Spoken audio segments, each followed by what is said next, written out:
So welcome back guys. तो आज मैं स्टार्ट करूँगा चैप्टर नंबर 10 जिसका नाम है इंटरनेट ट्रेड। ये थोड़ा सा लॉन्ग चैप्टर है तो प्लीज़ वीडियो को एंड तक देखना, स्किप मत करना। लेकिन है बहुत सिंपल सा चैप्टर, बेसिक चैप्टर है कि वही है। हम सबसे पहले देखते हैं इंटरनेट ट्रेड का मतलब क्या होता है। इंटरनेट ट्रेड का मतलब होता है कोई भी ट्रेड जो विद इन नेशन होता है, विद इन कंट्री होता है।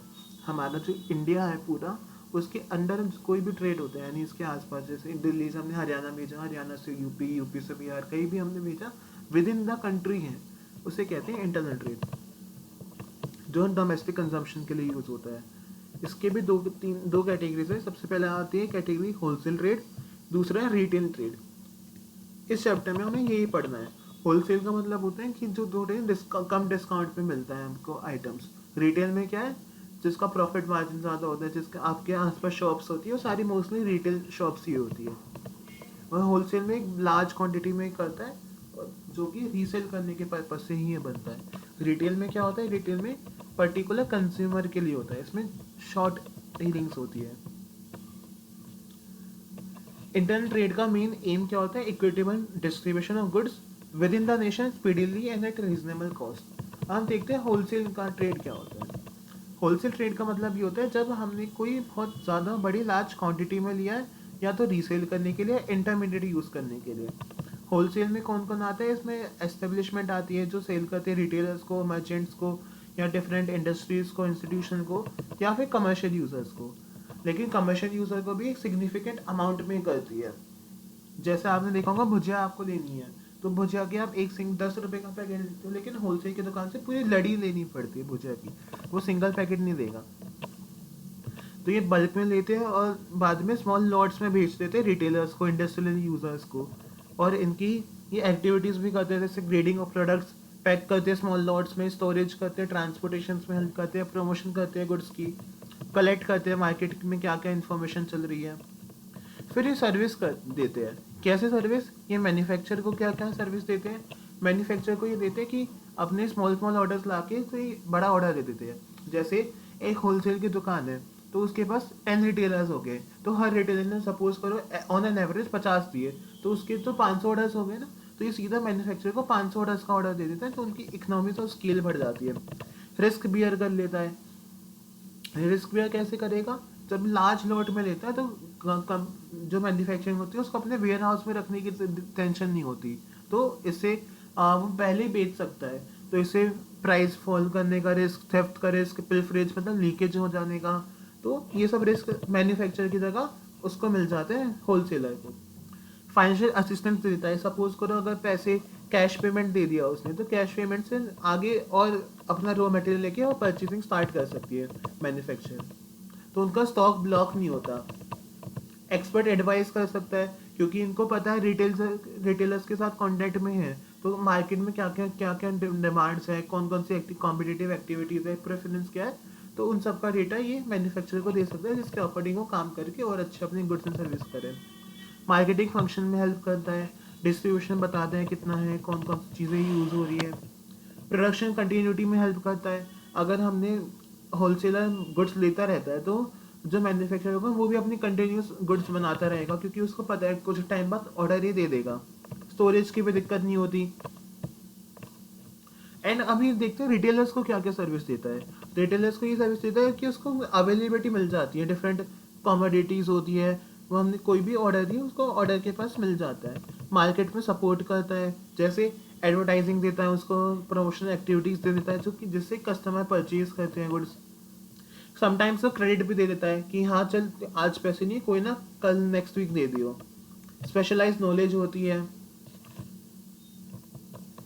एंड रिस्क शेयर करता है। रिस्क कैसे शेयर करेगा, जब स्मॉल स्मॉल क्वांटिटीज होती है तो उसी का रिस्क होता है, और वो भी होलसेलर पे रिस्क होता है कि अगर सपोज कि कोई भी ऑर्डर खराब आया तो होलसेलर रिटर्न कर देगा, है ना। रिटेल ट्रेड, अब मोस्टली रिटेल ट्रेड होता है इंडिया में। हमें इस चैप्टर में ये पढ़ना है। रिटेल ट्रेड का मतलब क्या होता है, जब कोई भी रिटेल कंज्यूमर लार्ज क्वांटिटी में गुड्स लाता है और उसको स्मॉल क्वांटिटी में बेच देता है अल्टीमेट कंज्यूमर को। ये फाइनल स्टेज होता है डिस्ट्रीब्यूशन का। इसमें जो मैन्युफैक्चरर ने कोई भी प्रोडक्ट बनाया वो फाइनल कंज्यूमर तक पहुंच जाता है। इसके भी टाइप्स होते हैं। सबसे पहले इसमें हम पर्सनली भी ले सकते हैं, टेलीफोन पे भी ले सकते हैं, वेंडिंग मशीन्स भी आती हैं आजकल, देखा होगा ना आपने की कॉइन डाल के कोक मिलती है, वो वेंडिंग मशीन्स होती है। मेट्रो टिकट्स में भी हम यूज़ करते हैं, ऐसे हमने पैसे डाले तो मेट्रो की टिकट आ गई, वो सारी वेंडिंग मशीन्स होती है। अब देखते हैं सर्विस क्या क्या देते हैं। पहली सर्विस में होल मैन्युफैक्चर होलसेलर्स को डिस्ट्रीब्यूशन ऑफ गुड्स में मदद करती है। अब एक मैन्युफैक्चरर है, वो जा जाके जो है ना घर में सामान बांटेगा, तो ये क्या करती है, रिटेलर्स जाते हैं तो उनका कांटेक्ट अच्छा होता है, आसपास दुकान होती है तो हम पर सामान परचेज कर लेते हैं, पर्सनल सेलिंग करते हैं। सपोज करो कि रिटेलर अपना घर तक डिलीवर कर देता है जो भी प्रोडक्ट्स आपने ऑर्डर करे, लार्ज स्केल ऑपरेशन में करने में हेल्प करती है। मार्केट की इन्फॉर्मेशन पता रहती है क्योंकि इनका डायरेक्ट कांटेक्ट कंज्यूमर से होता है, तो सीधा कंज्यूमर से पूछ सकती है कि तुम्हारी क्या टेस्ट है, तुम्हारा क्या प्रेफरेंस है, एटीट्यूड क्या है, कितने पैसे हम पे कर सकता है कंज्यूमर। प्रमोशन करने में भी हेल्प करती है। और कंज्यूमर को क्या देता है, कंज्यूमर को अवेलेबिलिटी मिल जाती है, नए नए प्रोडक्ट्स की इंफॉर्मेशन मिल जाती है, कन्वीनियंट है उनके लिए बाय करना, क्योंकि ये काफ़ी देर तक खुले रहती है और अपने आसपास ही खोलते हैं रिटेलर्स की मोस्टली दुकान। वाइड सिलेक्शन, उनको एक ही आइटम, जैसे आपने सोप देखा होगा तो सोप की भी हर कितनी तरीके की सोप्स आती है, लक्स की, निविया की, गोदरेज की, डेटोल की, हर कितनी कंपनीज, तो कंज्यूमर के पास कितनी ज़्यादा वेराइटीज़ हो गई। आफ्टर सेल सर्विस भी देती है, जैसे होम डिलीवरी कर दी, या अगर कोई मान लो कि कोई आइटम मंगाया, कोई दूसरा आइटम आ गया तो वो चेंज कर लेते हैं बहुत जल्दी, तो आफ्टर सेल सर्विस भी बहुत अच्छी होती है। और समटाइम्स ये क्रेडिट फैसिलिटीज़ भी दे देते हैं, क्योंकि देखा होगा आपने कभी, आपकी एरिया की गली की दुकान होती है, आपके पास पैसे नहीं होते समटाइम्स, तो कहते हैं कोई ना बाद में दे देना, तो यही सारी चीज़ें होती है। अब देखते हैं टाइप्स क्या क्या होती है। तो इसके दो टाइप्स है, पहला 18 यूनिट रिटेलर्स, फिर दूसरा फिक्स शॉप रिटेलर्स। 18 यूनिट का मतलब ये होता है कि उनकी कोई फिक्स जगह नहीं है, वो चेंज करते रहते हैं, जहाँ पे कस्टमर्स दिख गए तो वो चेंज कर लिया। इनके फीचर्स क्या क्या होते हैं, स्मॉल ट्रेडर्स होते हैं, इनके पास लिमिटेड रिसोर्स होता है, ये डेली यूज़ के प्रोडक्ट यूज़ करते हैं, फ्रूट्स वेजिटेबल्स, ठेले वाले जो होते हैं मोस्टली वो होते हैं। और ये कस्टमर सर्विस से ज़्यादा उनके डोर स्टेप की वो करते हैं, डोर स्टेप पर पहुंच जाते हैं, और इनका फिक्स बिजनेस नहीं होता, इसलिए इनकी लिमिटेड इन्वेंट्री होती है। अब इसके भी टाइप्स होते हैं डिफरेंट डिफरेंट। तो सबसे पहला टाइप है peddler and hawkers. Peddler and होकर ओल्डेस्ट फॉर्म है, इनका मतलब ये होता है, और ये आज के भी टाइम में भी दिख जाती है। इसमें क्या करते हैं, बाइसिकल पे, इसमें छोले कुलचे वाले दिल्ली में चलते हैं, आपने देखा होगा कोई कोई होते हैं छोले कुलचे जो साइकिल से लेके घूमते रहते हैं कि हाँ ये ले लो ले लो ले लो। तो ये सब इसमें आते हैं। इसमें क्या क्या बेचते हैं, जैसे टॉयज, वेजिटेबल्स, फ्रूट्स, फैब्रिक्स, जो डेली यूज़ के आइटम्स होते हैं मोस्टली वो बेचते हैं। इनका मेन काम होता है कि डोज तक पहुंच जाए कंज्यूमर के, और इनकी खासकर चीप प्राइस की होती है, क्वालिटी उतनी अच्छी नहीं होती। अब सेकंड आता है मार्केट ट्रेडर्स। मार्केट ट्रेडर्स का मतलब ये क्या होता है, जो डिफरेंट प्लेसेस पर खुलते हैं फिक्स डे या डेट पर। जैसे यहाँ पे बुध बाजार लगता है, आपने देखा होगा Monday market, Tuesday market, Wednesday market, तो जो पर्टिकुलर डे या डेट पर खोलते हैं वो सब मार्केट्स आती है। ये जनरली लोअर इनकम ग्रुप्स वाले लोग होते हैं, और इस यहाँ पे डेली यूज़ के आइटम्स मिलते हैं। अब आता है स्ट्रीट ट्रेडर्स। स्ट्रीट ट्रेडर्स का मतलब क्या होता है, जहाँ पे बहुत ज़्यादा हाई डिमांड, जहाँ पे हाई बहुत ज़्यादा लोग होते हैं वहाँ पे स्ट्रीट ट्रेडर्स खोलते हैं। जैसे रेलवे स्टेशन, बस स्टैंड, तो वहाँ पे कोई दुकान आपने खोल ली तो वो स्ट्रीट ट्रेडर्स हैं। फिर आता है चीप जैक। चीप जैक्स का क्या होता है, ये पेटी रिटेलर्स होती है जिनकी खुद की शॉप होती है, और ये एक पर्टिकुलर सीजन के में बनाते हैं। जैसे हमने क्या लोकेलिटी में खोल लेते हैं, और ये अपनी जगह भी चेंज करते रहते हैं एरिया टू एरिया। इसमें क्या एग्जांपल क्या है, जैसे रिपेयर ऑफ वॉचेस या शूज या बकेट्स, आपने देखा होगा फिक्स प्लेस नहीं होती, आज इसने इस गली में खोल दिया, कल वो गली में चला गया, तो ये सब। अब नेक्स्ट आता है fix shop retailers. Fix shop में क्या होता है, इनकी बड़ी बड़ी रिटेल शॉप्स होती है जो फिक्स होती है, यहाँ पे ये मूव नहीं होती, यहाँ पे कस्टमर को आना पड़ता है। इनके पास ग्रेटर रिसोर्स होता है, लार्ज स्केल पर वर्क करती है, डिफरेंट डिफरेंट साइजेस के होते हैं, और यहाँ पे कंज्यूमर के ड्यूरेबल और नॉन ड्यूरेबल दोनों टाइप के गुड्स मिल जाते हैं। एक ग्रेटर क्रेडिबिलिटी रहती है, क्योंकि पता है हाँ यहाँ पे दुकान है तो यहाँ पे ही मिलेगा, ये कहीं चेंज नहीं होगा। तो इसके भी टाइप्स होते हैं। सबसे पहला है स्मॉल शॉप कीपर्स, दूसरा है लार्ज रिटेलर्स। तो पहला शॉप स्मॉल में देखते हैं, यहाँ के आपका जनरल स्टोर, किराने की दुकान होती है ना, वो इसमें आती है। ये आपके लोकल एरिया या रेजिडेंशियल एरिया में बहुत फेमस है, इसमें डे टू डे के आइटम्स मिल जाते हैं। ये आपके काफ़ी देर तक खुले रहते हैं, टाइमिंग्स भी है, क्रेडिट फैसिलिटीज़ भी दे देते हैं, और इसका मोस्टली एडवांटेज क्या है, ये लोगों के घर के बहुत पास होती है और डेली यूज के सारे आइटम्स मिल जाते हैं। फिर आते हैं स्पेशलिटी शॉप। स्पेशलिटी शॉप क्या होती है, जो एक पर्टिकुलर प्रोडक्ट की वैरायटी सेल करती है।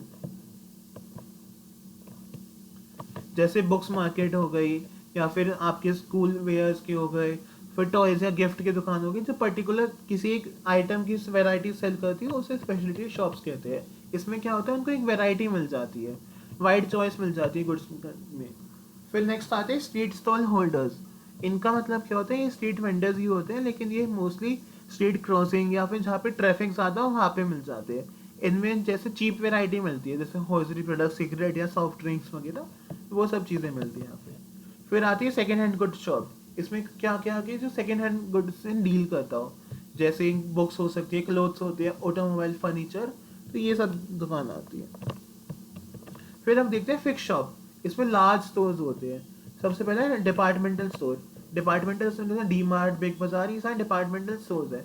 इसमें बहुत बड़ी बड़ी दुकान होती है, तो उसमें डिफरेंट काइंड्स ऑफ प्रोडक्ट्स मिलते हैं। जैसे और इसमें डिपार्टमेंट्स भी बन रखे होते हैं, जैसे डिपार्टमेंट हो गया टॉयलेटरी का, मेडिसिन का, फर्नीचर का, ग्रोसरी का, तो ऐसे डिफरेंट डिपार्टमेंट्स में ये डिवाइड होता है। ये बहुत ही डाइवर्स मार्केट होती है, डिफरेंट सेगमेंट्स से डील करती है, उनको बहुत ज़्यादा वेराइटीज़ मिल जाती है। यूनाइटेड स्टेट्स में कहते हैं निडल टू एरोप्लेन, यानी all shopping needs under one roof.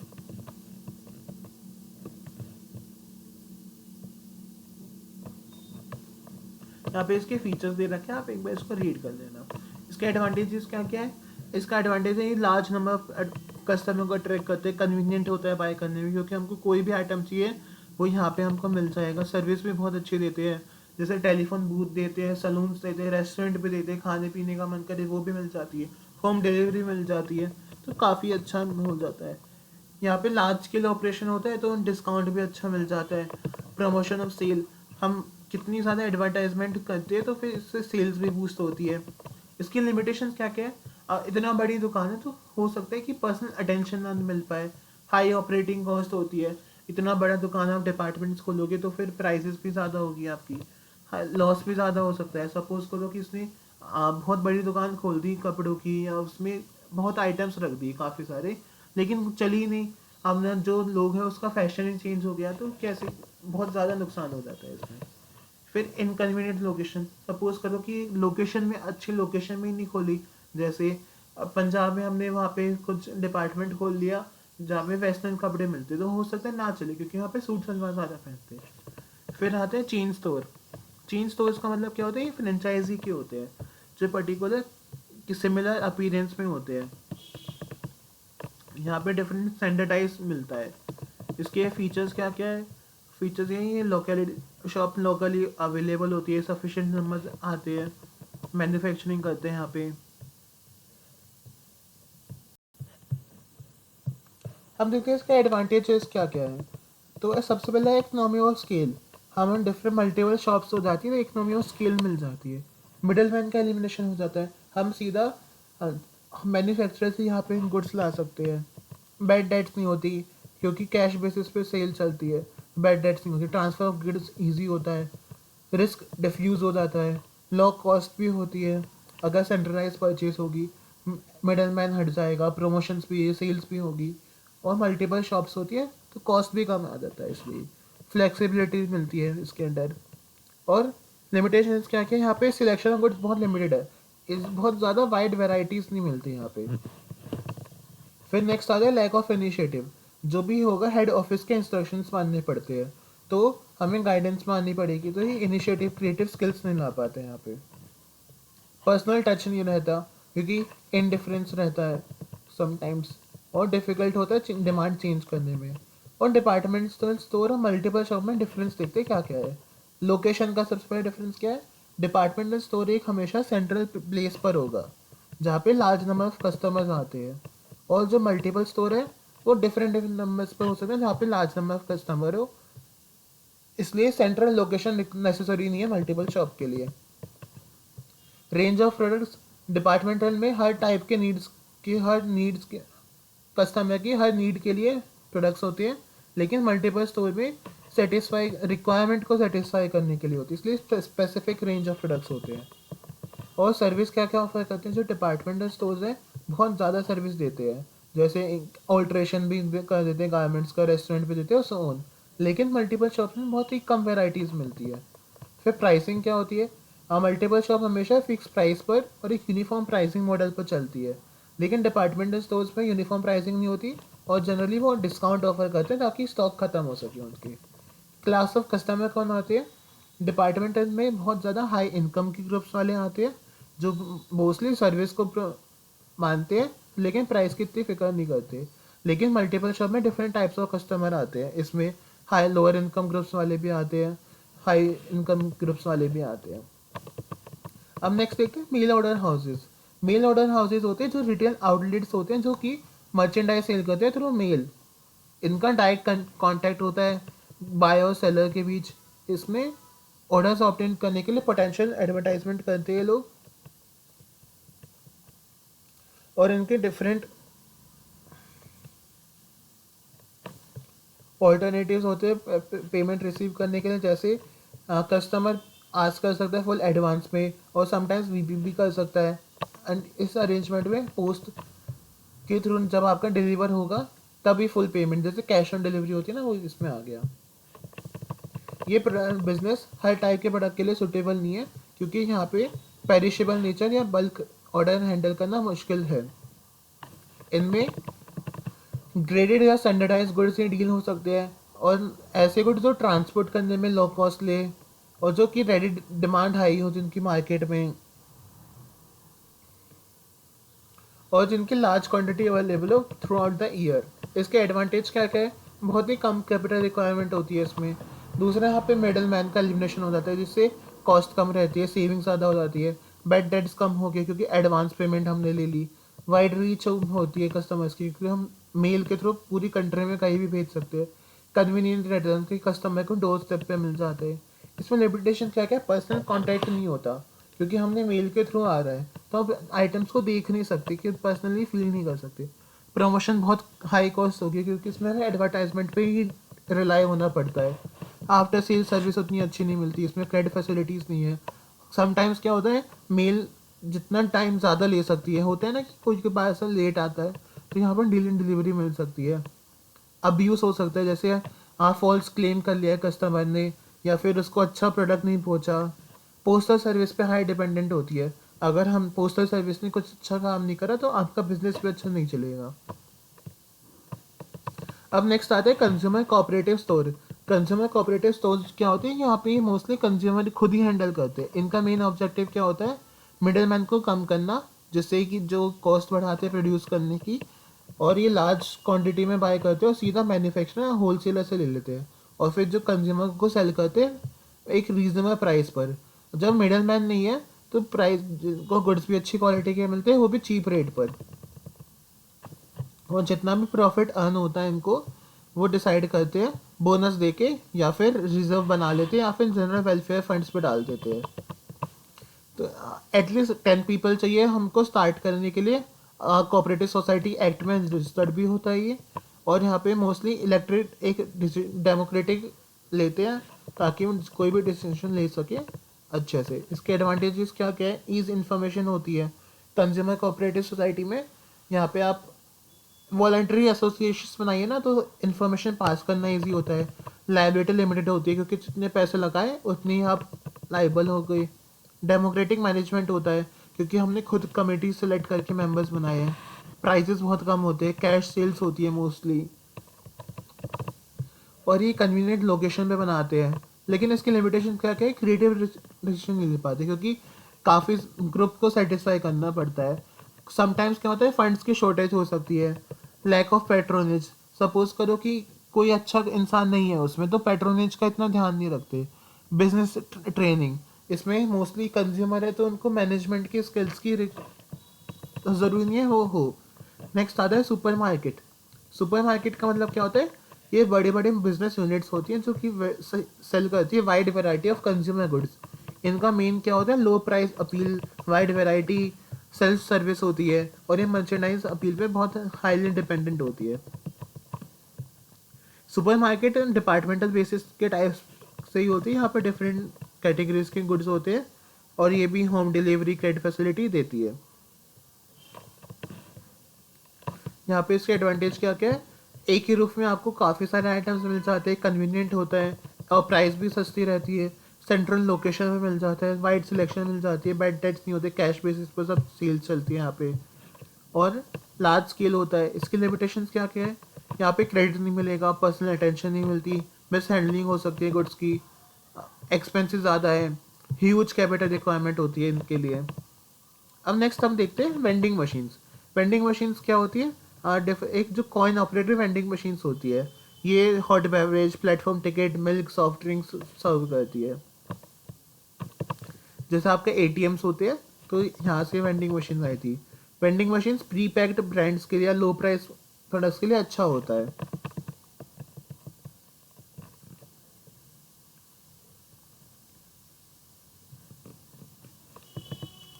हम देख सकते हैं गुड्स एंड सर्विस टैक्स। ये गुड्स एंड सर्विस का क्रेड होता है वन नेशन वन टैक्स। यहाँ पे एक यूनिफाइड टैक्स सिस्टम बनाता था जो आया था जुलाई 2017 में। ये सबके लिए इजी हो गया, मैन्युफैक्चरर, प्रोड्यूसर, इन्वेस्टर, कंज्यूमर के लिए, क्योंकि उसको बस अब एक टैक्स पढ़ना पड़ेगा। यहाँ पे आपकी कुछ फैक्ट्स दे रखे हैं, आप इसमें इसको रीड कर लेना।